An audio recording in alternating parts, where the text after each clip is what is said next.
por volta do 1450 a.C. O deserto fora do Egito. Trovões, relâmpagos, fogo, a terra treme enquanto a nuvem desce sobre a montanha sagrada.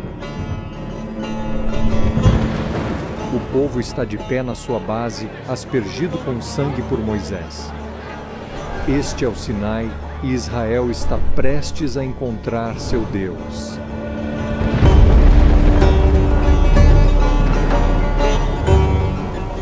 A Aliança do Sinai e os 10 Mandamentos é uma das histórias mais confusas da Bíblia, mas também uma das mais importantes. Porque escondido dentro do Sinai está um padrão divino que se estende até o início dos tempos, de volta ao Éden, prefigurado na arca, ecoado no tabernáculo e, em última análise, prenunciando o Messias prometido.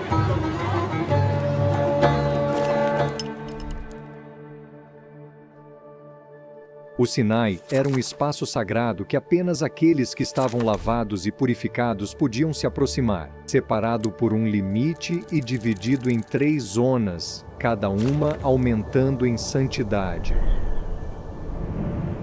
Primeiro do altar, depois para a encosta da montanha e finalmente para o cume, onde apenas Moisés, o mediador de Israel, podia entrar. Além das nuvens, na própria presença de Deus. Ao resumirmos a história do Sinai, procure por esses temas e detalhes e veja se consegue perceber algo profundo. Vamos começar. Moisés sobe a montanha, a primeira de 8 jornadas semelhantes. No cume, ele encontra o Deus do Sinai. Israel foi redimido da escravidão no Egito. Deus cumpriu sua promessa a Moisés. E agora ele propõe uma aliança com Israel, prometendo que, se obedecerem, serão sua posse mais preciosa, um reino de sacerdotes e uma nação santa. A palavra hebraica para santo é kadosh, que significa separar. Assim como Deus é kadosh, ou santo, separado acima de toda a criação, Israel deve ser separado de todas as nações. Mas para alcançar esse nível de kadosh e manter Deus em seu meio, eles precisavam se preparar. Deus lhes deu 3 instruções e 3 dias. Lavaram suas roupas, abstiveram-se de relações conjugais e, mais importante, colocaram um limite ao redor da montanha sagrada, literalmente separando-a do acampamento de Israel. Este era um espaço sagrado. Nenhum humano ou animal deveria tocar o Sinai sob pena de morte. A purificação e o limite indicavam a necessidade de preparação pessoal e espiritual. A manhã do 3º dia chegou com o estrondo do trovão e o clarão da luz. Uma nuvem escura desceu sobre o cume, encobrindo-o das pessoas, enquanto a montanha em chamas começava a fumar e tremer com o poder divino. O Deus do Sinai havia chegado.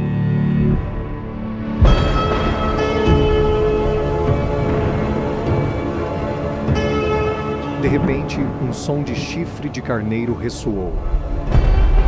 Um som tão avassalador que fez seus corpos tremer. Deus estava convocando Israel para a montanha. Lavados e purificados, eles estavam com Moisés ao pé do Sinai enquanto ele falava com Deus. Deus respondeu com a voz do trovão: Eu sou o Senhor, seu Deus, que o tirou da terra do Egito. Ele então falou o Decálogo, significando as 10 palavras que ele mais tarde inscreveria em 2 tábuas de pedra. Elas eram um resumo das leis adicionais que Moisés receberia, leis destinadas a distinguir Israel, para torná-los santos. A presença de Deus era avassaladora, o povo estava aterrorizado, e imploraram a Moisés para agir como seu mediador. Ele falaria com Deus em nome deles. Moisés novamente sobe a montanha ardente e trêmula. até desaparecer na nuvem enfumaçada, onde habitava o Deus do Sinai. Lá ele recebe o restante da lei, as condições sagradas que formaram a aliança, e fariam Israel, Kadosh, distinto, santo como o Senhor.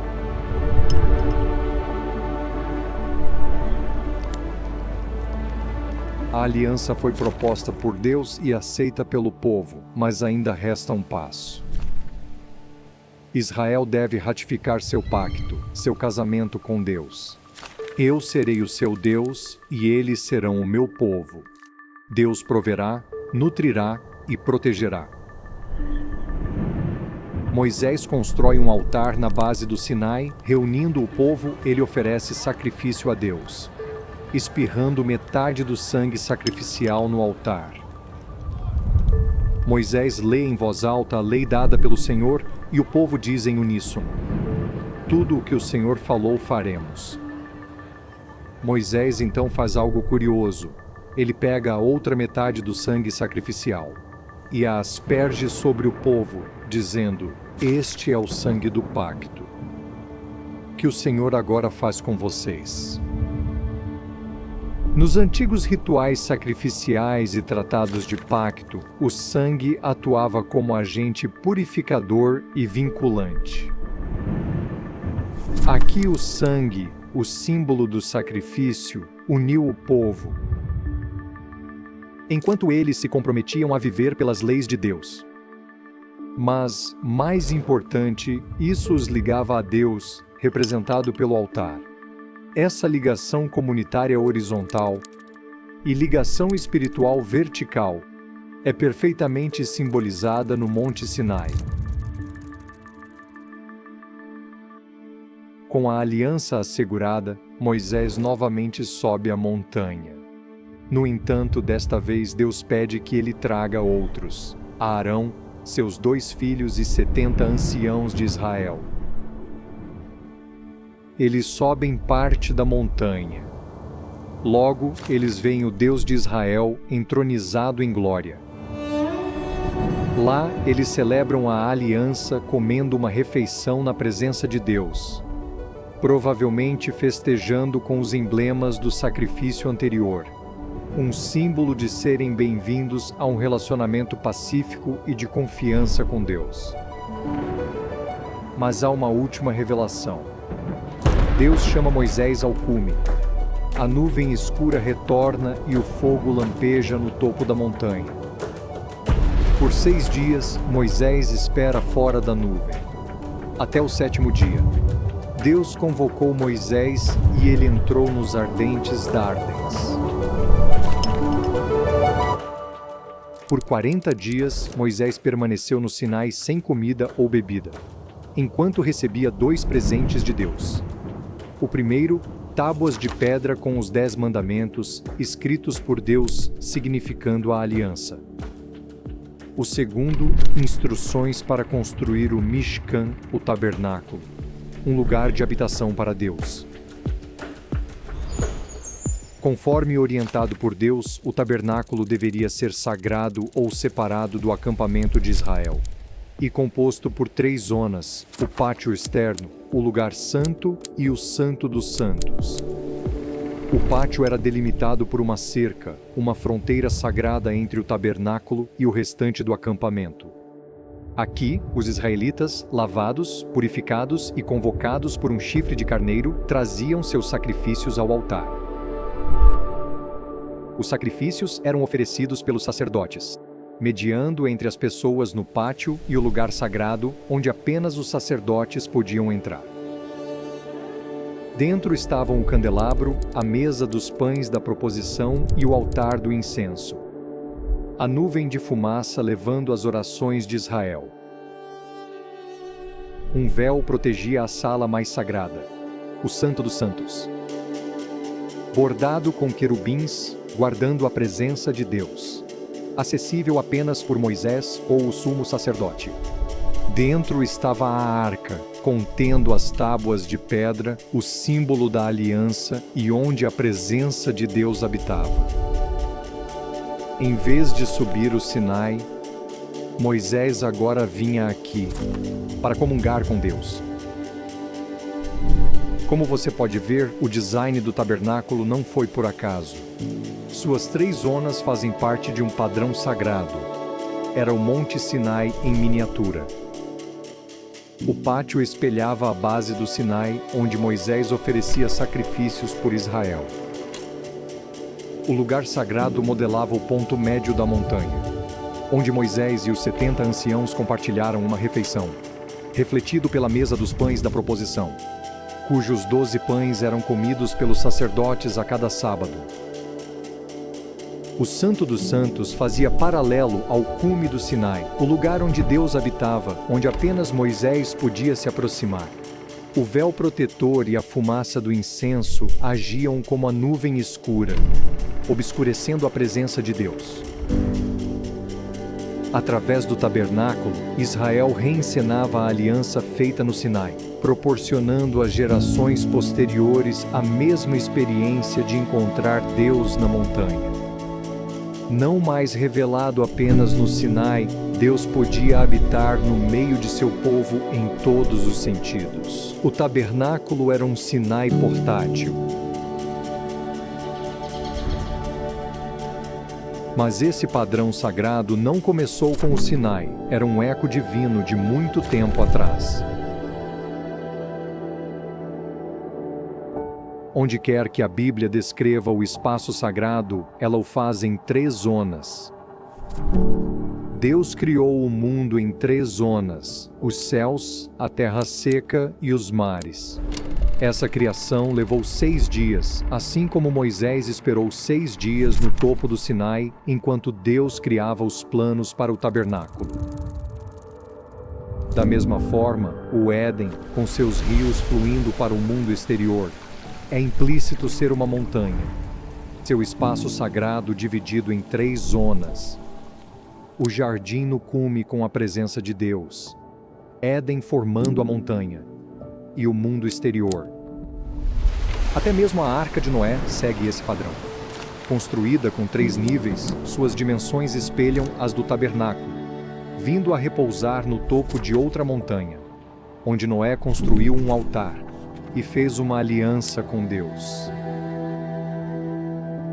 E agora o Sinai, a montanha sagrada do Senhor, mais uma vez dividida em 3 zonas. Este foi um retorno à montanha sagrada do Éden. Deus está convidando Israel de volta à sua presença, de volta ao início.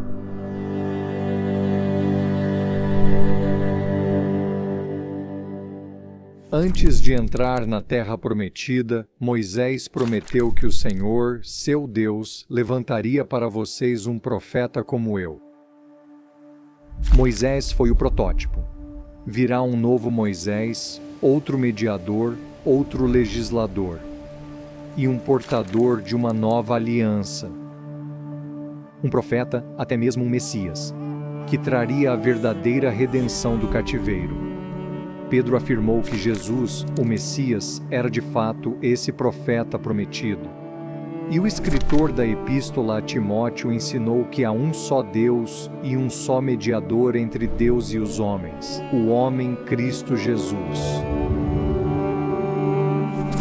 Assim como Moisés mediou entre Deus e Israel, Jesus mediará entre Deus e toda a humanidade.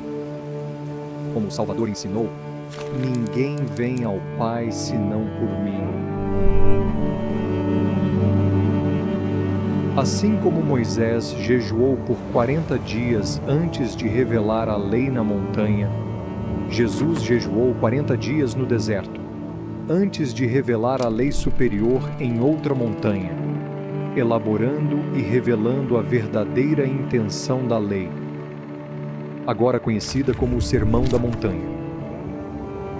E assim como Moisés mediou a aliança do Sinai entre Deus e Israel, Jesus foi o mediador de uma nova aliança. Assim como Moisés disse ao Israel reunido no Sinai, este é o sangue da aliança que o Senhor agora faz com vocês antes de jantar com os 70 anciãos nos emblemas dessa aliança. Assim Jesus disse aos seus discípulos reunidos na última ceia: Isto é o meu sangue, o sangue do Novo Testamento, que é derramado por muitos para a remissão dos pecados. Mas esta aliança revelada por Jesus não foi ratificada pelo sangue de bodes e bezerros, mas pelo seu próprio sangue. E enquanto seu sangue era derramado na cruz, o véu do templo foi rasgado. A presença de Deus sempre foi restrita, obscurecida por uma nuvem, protegida pelo véu, acessível apenas por Moisés e o sumo sacerdote. Mas através de Jesus, o novo Moisés, as barreiras entre Deus e o homem foram quebradas. A nuvem se dispersou, o véu foi rasgado, o que antes era restrito, escuro e perigoso, agora é aberto, claro e reconfortante. A presença de Deus agora está disponível para todos, convidando todos a adorar na montanha sagrada, não à distância, mas no cume. No entanto, isso é mais do que apenas um convite ao Sinai. É um retorno ao lar, de volta ao Éden, de volta à presença de Deus. À medida que os peregrinos iam ao templo para adorar a Deus no novo Sinai, eles cantavam: Quem subirá ao monte do Senhor? Ou quem estará no seu lugar santo? Aquele que é limpo de mãos e puro de coração. Da mesma forma, buscamos a presença de Deus em nossas vidas, através do poder do nosso mediador, Jesus Cristo. Tudo o que Ele pede é que nos arrependamos, guardemos seus mandamentos e ajudemos os outros, para que através de seu sangue, possamos ser kadosh, separados, santos.